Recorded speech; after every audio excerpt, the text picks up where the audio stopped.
Mapapalaban na naman natin EDB 160 sa kabundukan. Saklam talagang EDB. Malakas talaga.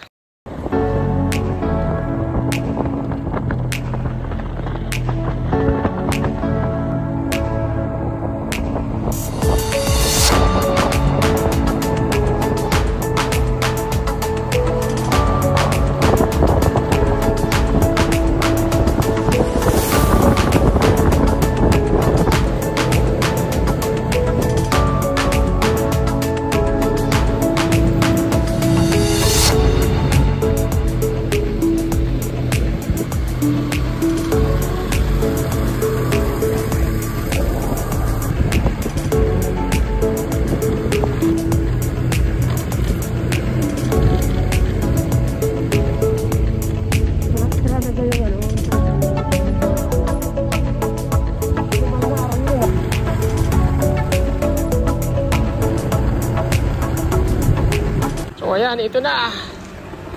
Bali wala ka talaga kay EDB ang lubak. Ito yung mga gustong-gusto ni EDB. Kaya sa mga gusto kumuha ng motor dyan, talaga huwag na kayo magdalawang isip. Sa EDB talagang malupit. Pabato yan, Ayan, ito yung paahon na kung gaano siya kakipot. Kaya napakahirap talaga pagka ang mga motor natin ay hindi katulad ni EDB, lalo sa mga ganitong kabundukan.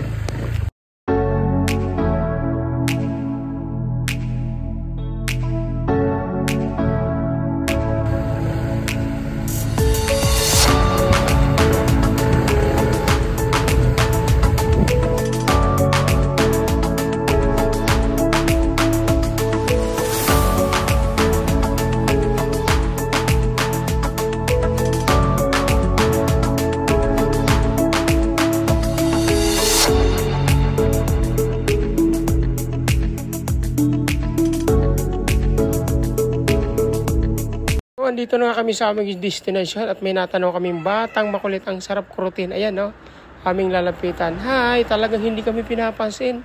Ang cute ng batang ito. Baka kami talikuran pa. Kung napakasuplado ng batang ito. Hi, kita mo, hi. Ay, tumalikod.